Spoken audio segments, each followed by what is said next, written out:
महाविकास आघाडीत जागावाटपावरून ठाकरे गटाची शिवसेना आणि काँग्रेस यांच्यात तणाव निर्माण झाला आहे. ठाकरे सेनेकडून सुरुवातीला 33 जागांचा दावा करण्यात आला होता.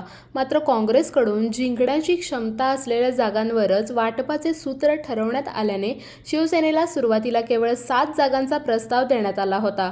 यानंतर संपर्क प्रमुख अरुण दुधवडकर आणि काँग्रेस नेते आमदार सतेज पाटील यांच्यात झालेल्या चर्चेनंतर शिवसेनेला 12 जागा आणि 1 स्वीकृत जागेचा प्रस्ताव देण्यात आल्याचा दावा सतेज पाटील यांनी केलाय. सध्या 7 जागांवर एकमत झालं असून उर्वरित जागांबाबत चर्चा सुरू असल्याचेही सांगण्यात आले आहे.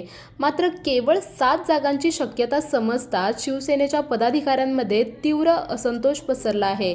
शहराध्यक्ष राजेंद्र पाटील यांच्यासह अनेक पदाधिकारी आणि महिला पदाधिकाऱ्यांनी थेट नेत्यांनाच आव्हान देत उमेदवारी न मिळाल्यास अपक्ष निवडणूक लढवण्याचा इशारा दिला आहे. दरम्यान शिवसैनिकांचा वाढता रोष पाहता ठाकरे सेनेच्या काही प्रमुख पदाधिकाऱ्यांनी काँग्रेसला आज दुपारी 3 वाजेपर्यंत अधिक जागांबाबत निर्णय घेण्याचा अल्टिमेटम दिला असून अन्यथा अपक्ष उमेदवारीचे पडसाद उमटण्याची शक्यता आहे. बाळ, फ्रीजमधून श्रीखंड काढ ना. आम्ही पूर्वी घरीच बनवायचो श्रीखंड. त्याची चवच वेगळी होती. आता काय सगळं रेडीमेड. आजी, हे श्रीखंड खाऊन बघ. आज तुझ्या आईनं घरीच बनवलं की काय?